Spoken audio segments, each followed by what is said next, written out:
It is my distinct pleasure to introduce to you star, media mogul, television, radio. Come on now, Mr. Steve Harvey. Let me just tell you this. The person you see right now is not who I always was. I have been a work in progress for 57 years. I know you can't believe it.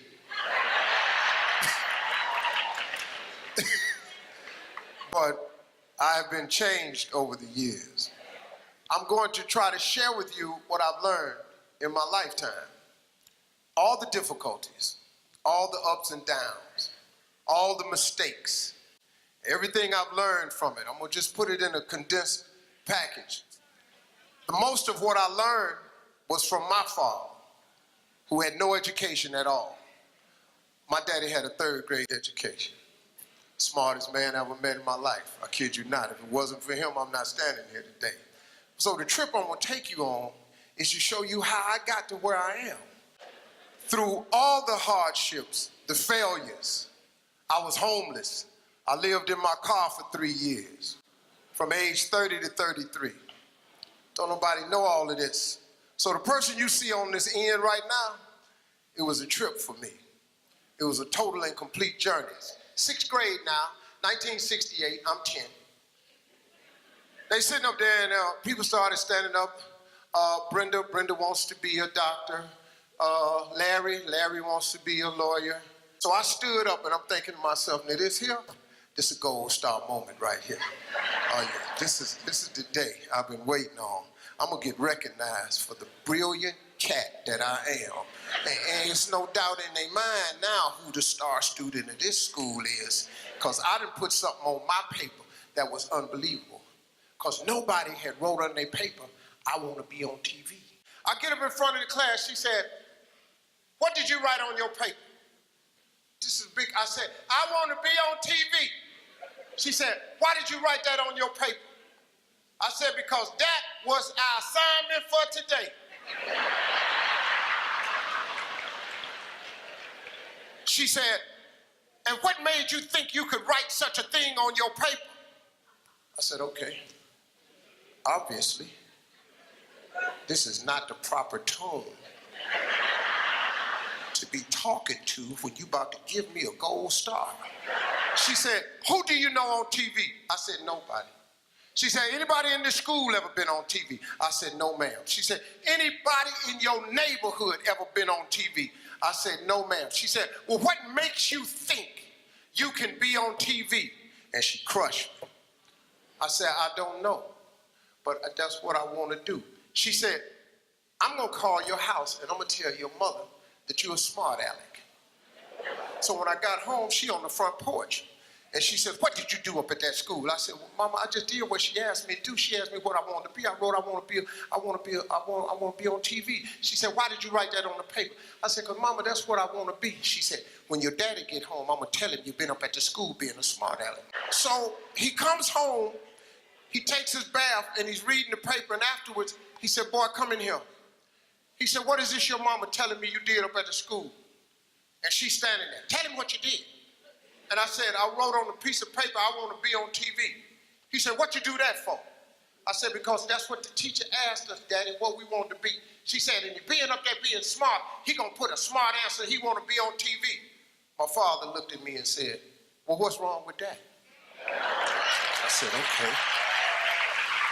She was going, well, Slick, he got to be more reasonable like the teacher said. He said, well, Bill, that don't make no sense if that's what the boy want to be. She said, he can't do what he want to do. Got to do like teacher say. He said, boy, go in your rooms. Come in the room a little bit later on. He said, boy, what you write on your paper? I said, I want to be on TV. He said, well, what she want you to put on the paper? I said, I don't know, Daddy, like a policeman or a ball player or something. That's what all the rest of the boys would. He said, well, put that on the paper and take it back up to that dream-killing heifer.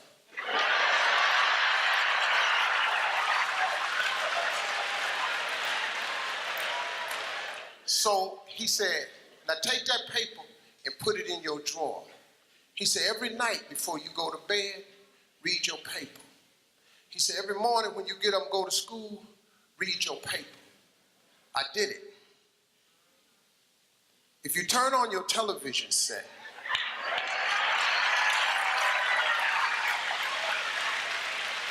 seven days a week, I'm on there somewhere, because that is a principle of success that all successful people know.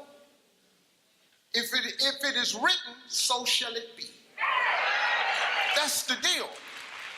If you don't have what you want in life, just check yourself. Is it written anywhere? Have you wrote it down? Have you claimed it? Have you laid it into faith? Have you willed it into existence? Has it become a law? Did you write it down? If it ain't written down, what you want? Now that teacher that gave me that assignment, just, she passed recently.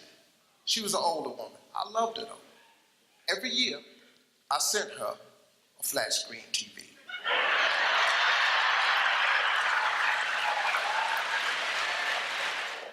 And what I learned was that success that all successful people know, we write it down. It's a vision board. You got to have vision boards, man. You ought to see what's on my laptop and my computer. Even I, with all God has blessed me with, I still have visions. A man without a dream or vision shall perish. You've all heard this.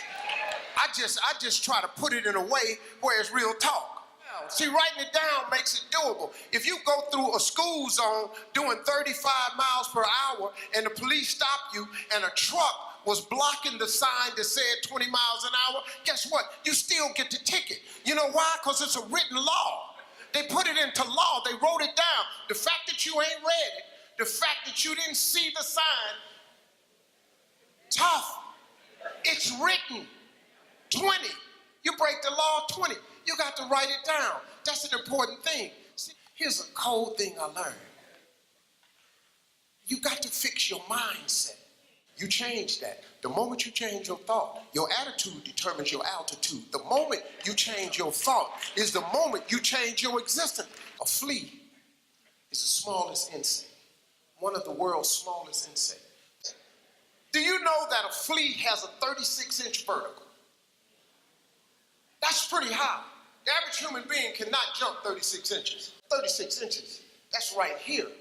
If you take that insect and you capture it and put it in a jar and put the lid on it, that insect still has a 36-inch vertical.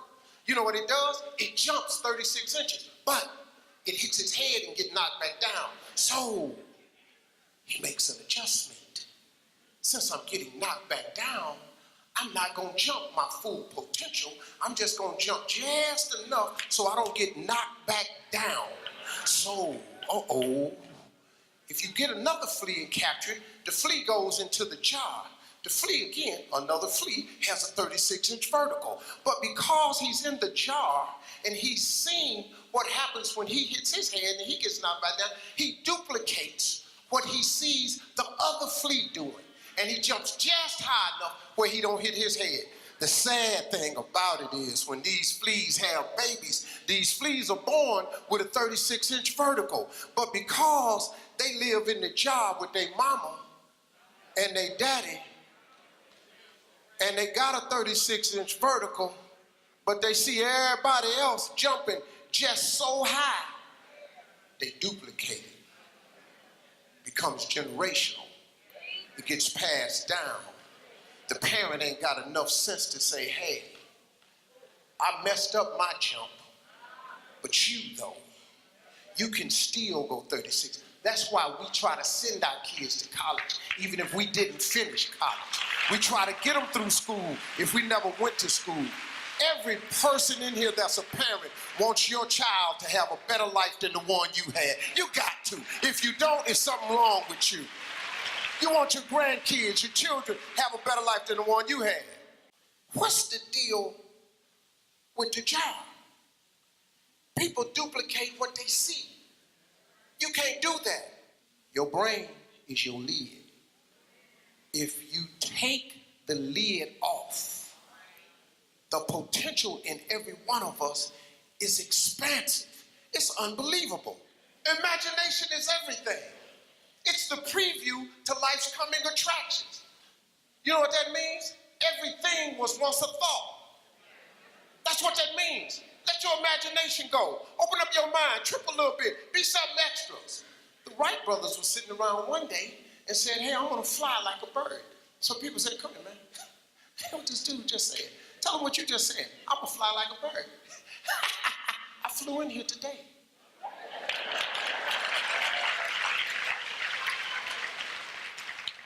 Folks, if imagination is everything, why not use yours? The possibilities in your life are endless, man. In order to be successful, you have to jump. It's the hard part. You got to jump. It's like you stand on the edge of a cliff. In order to be successful, you got to jump. Everybody in here, you got to jump. If you don't jump, you can't be successful. Problem is, when you jump, you don't know if the parachute is going to open. So fear freezes you. The fear of failure, you've all heard all this stuff. I just have a different way of putting it. The fear of failure is the number one cause of failure. It freezes you. But let me explain something to you. If you don't jump, here's the one thing that's guaranteed. When you jump, you don't know if your parachute will open. But here's a fact. If you don't jump, it ain't opening for sure. It don't open at all. There's no chance of you enjoying the ride. But now here's the deal when you jump. Listen to this. I'm gonna tell you this. It ain't gonna open right away. You hear me? The parachute, I promise you that. When you jump, it's not opening right away. Oh, you're gonna get cut up. Because the parachute is not going to open right away. But see, and your parachute is success. Success. When you experience success, it opens the parachute, and now that fall is now a ride. It's an incredible ride. Your view is different. You see people on parachutes in the air all the time. You see them on TMZ. You cut on TV shows and watch people live their life. Stop watching people live a life you could be living. Jump. Jump. You got to jump. What you waiting on? It's safe right here, but it ain't about nothing right here. Living is different from existing. If you want to live, you got to jump, man. Just jump out there. God got you, but you got to jump. You got no life standing on this cliff, looking over, looking at everybody fly by, soar through the air like birds. You got to jump, man. That's the cold part. You got to jump. If you ain't never jumped, you don't even know if your chute work. And quit talking about people. Look at you jump, getting tore up on them rocks. I knew it. I knew it. I knew it. I knew he didn't jump out there far enough. I saw. Well, hell, jump out there far enough then. Show him how far to jump. You got to jump. You don't jump, you're going to sit there. Parachute on your back, safe. You good? You existing? I chose to jump. I jumped.